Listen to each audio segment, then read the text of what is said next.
And so you got to search out and see what the symbols are saying to you.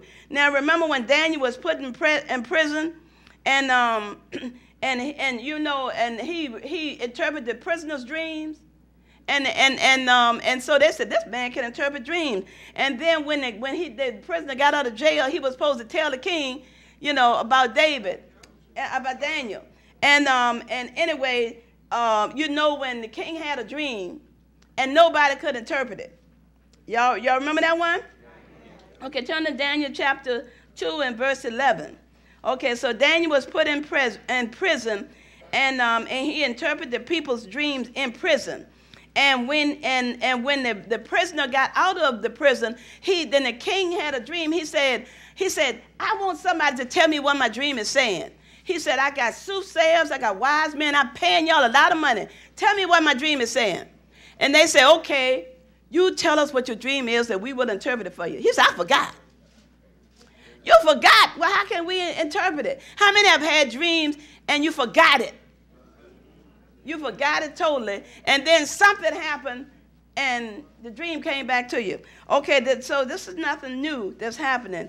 Okay, it said the soothsayer and other men couldn't interpret the dream. And so let's read Daniel chapter 2 and 11. Let's read it right quick. Okay, actually, go down to verse 19.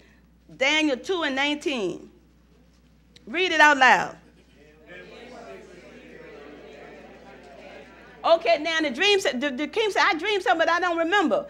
So now here is God giving Daniel the same dream that the king had. The dream was a secret. Nobody knew it. But God knew it, right? And God showed Daniel the same dream that the king had. And the king said, if any man interpret my dream, he said, I'll give him money. I'll give him silver, give him gold. Anyway, Daniel found favor, right? Because he interpreted the king's dream. Now, Pastor Holloway was telling today about how I didn't know how he knew this, but my husband probably told him that when I was dreaming, when I was doing a lot of dreaming, and I told my husband said, oh, I don't dream. I said, everybody dream. And see, I studied psychology, and I studied the psychology of dreams when I was in college. And I didn't really do anything about the dreams because I said, well, that's psychology. That's not what God wants. Until I saw that God does want us to understand our dreams. And so after I saw that God was interpreting Daniel's dreams and all the boys, I said, well, this is something that we need to know. I said, this is something that God's people need to know. This is not just back for that day. It's for now. And God wants us to understand what he's saying. And I said, wow. And when my husband had this dream, and then I had a dream. And my husband said, yo, you just ate too much pork chop and too much macaroni and cheese and too much pizza. And that's why you were doing all that dreaming. And he said, he didn't care that much about dreams. That was when I first started, you know. So then the Lord had woke me up in the middle of the night. He gave me a dream. And I said, whoa. That's an odd dream. And the Lord said, that's your husband's dream. He said, wake him up and tell him to tell you his dream. Now, he told me he don't dream, right? So that's because he forget his dreams. A lot of people, they got things on their mind, the big old boom, they're gone. So I woke him up. I said, honey, I said, you're dreaming. And he woke up and said, yeah. I said, well, tell me your dream. He said, how'd you know I was dreaming? And I said, what, you dreaming? And he said, yeah. He said, and then he started telling me his dream. And then he said, and then what happened next? And then I told him what happened next, because I had dreamed the same dream. He said, what? He said, what else? And I told him. And he said, what? So God did that. Why did God do that? To make him a believer in my dreams. And so ever since that, he said, go ahead and write your book about dreams, you know. He knew then that God was dealing with me through dreams, you know. And so I've had people that come to me to tell me, like one lady came to me, she said, I'm always dreaming. Why am I always, everybody's dreaming some things. She said, I'm always dreaming about this house. And she said, this house is always, she said, nasty and dirty. And she said, but it's my house. She said, so I don't know how I got nasty and dirty. She said, I was trying to see if my children, my husband, somebody was doing something when I wasn't there. And I said, well, let me tell you something, honey. Your house represents your life. And I said, if your house is nasty, then your life is nasty. I said, you have to check yourself and see what you're doing that's wrong. I said, because that house represents you. And she said, oh, really?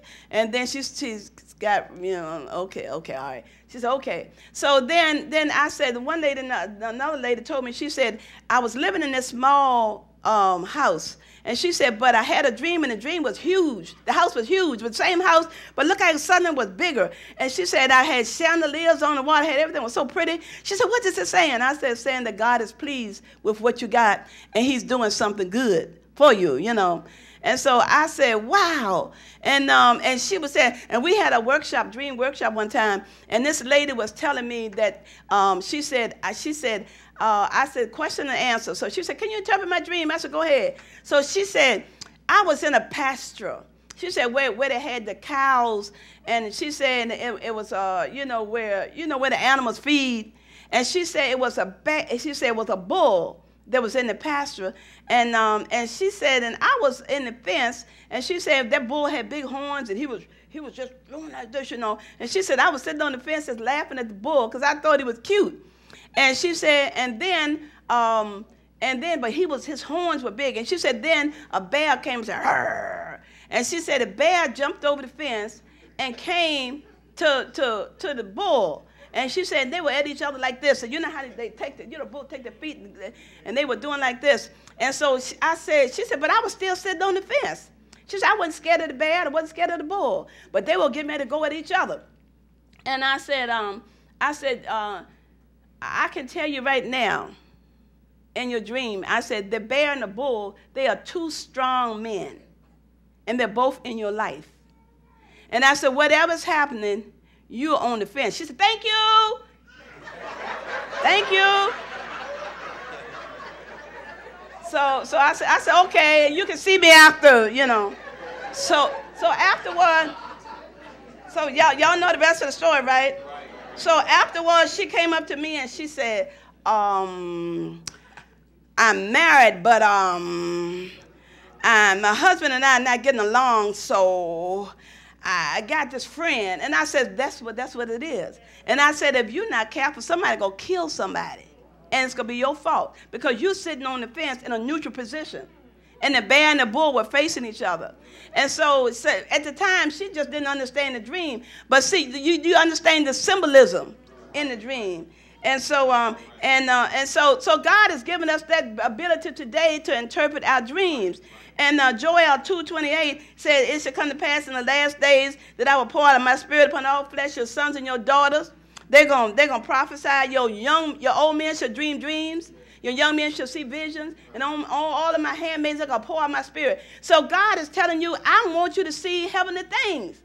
God is saying, you want to know what's going to happen tomorrow? I will tell you. I've had people that told me they got promotions in jobs because I interpret their dream. I said, no, you didn't get a promotion because I interpret your dream. You got a promotion because God was showing you what you need to do to get promotion, but you just didn't understand what it was.